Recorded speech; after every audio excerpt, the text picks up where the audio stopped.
New camera! Well, actually just new camera settings. Part of the Designer Classics collection by Benjamin Moore, today's color code we're going to crack is CC-70. Let's get into it. So what we have here in Dune White is very much a light warm off white. But as you may have found out from our 50 Shades of Grey video, which you should check out if you haven't, warm can mean several different things in the paint world, and that doesn't just apply to gray, but also to off-white as well. Dune White by Benjamin Moore was specifically recommended by one of our followers on Instagram, and I can understand why. Off-whites are just so tricky to deal with sometimes, because I can assume if you're thinking of using this color, you probably have a few other off-whites in mind as well. What we can see with Dune White specifically is that it seems to feel a little bit cozy, but also have a bit of gray in it as well. You might stamp this as just another light grayish, being a combination of gray and beige, but there's a little more to it. First, let's talk about its light reflectance value, or for short, LRV. And when we go on the Benjamin Moore website, we can see that it's at 81.62.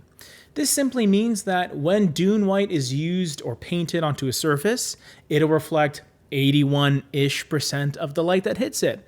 This makes it a pretty light color and firmly places it in the off-white category. But there are certainly brighter and more stark whites out there, like decorator's white, ultra white, and super white, to name a few. Usually colors with lower LRVs earn that with more colorant inside, and this will make a color feel a little bit darker comparatively speaking. Because of the slightly higher abundance of colorant used, Dune White has this fairly apparent muted warmth present, and although you could describe it as a bit of a combination of beige and gray, it ends up feeling a little bit closer to a very light taupe gray.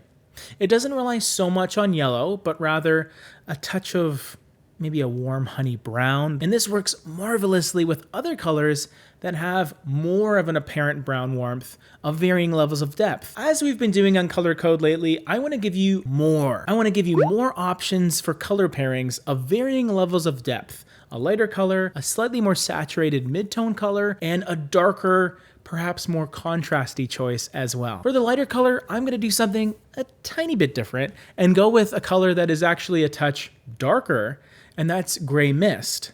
Dune White by itself is already a pretty light color with a high LRV, so while I could have chosen one of the white paint colors that I mentioned earlier, I instead wanted to go with a slightly darker, light neutral in Gray Mist OC30. This one has an LRV of 74, which is comparatively darker, but still a light color. And there really is just about an 8 LRV difference between the two.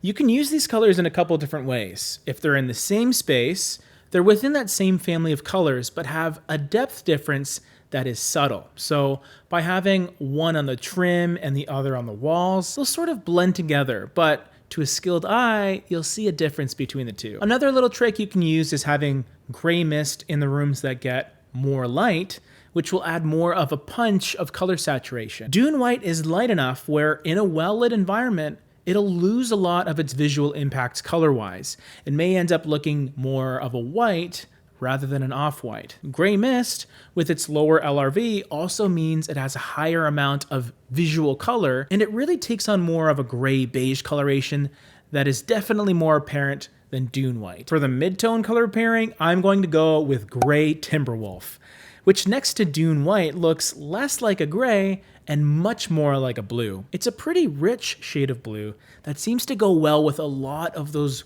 warmer neutrals out there, and it's definitely a more complementary color choice as opposed to doubling down on browns, beige, and taupe. Even if you're a fan of those types of colors on your walls, by incorporating some cool pops of color in the form of your accents, that back and forth warm and cool interaction should look and feel pretty interesting when done properly. For the dark color, I initially wanted to play a bit safe and go with maybe a deep dark brown, but I wanted to mention a favorite dark green color of mine called Salamander. And this color is very much an extremely dark shade of teal, one that favors the green side more so than the blue. I was inspired by this choice because I saw a picture that I came across on the Gold Hive that ironically looked like a Dune white wall was being painted over with Salamander. And I really liked how the two colors looked together. Oftentimes I see Salamander used alongside more prominent,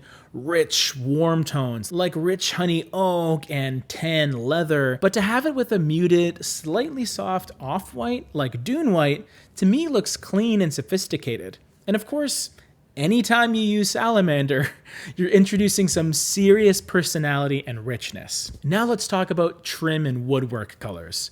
Earlier, I mentioned my light color pairing being darker than Dune white.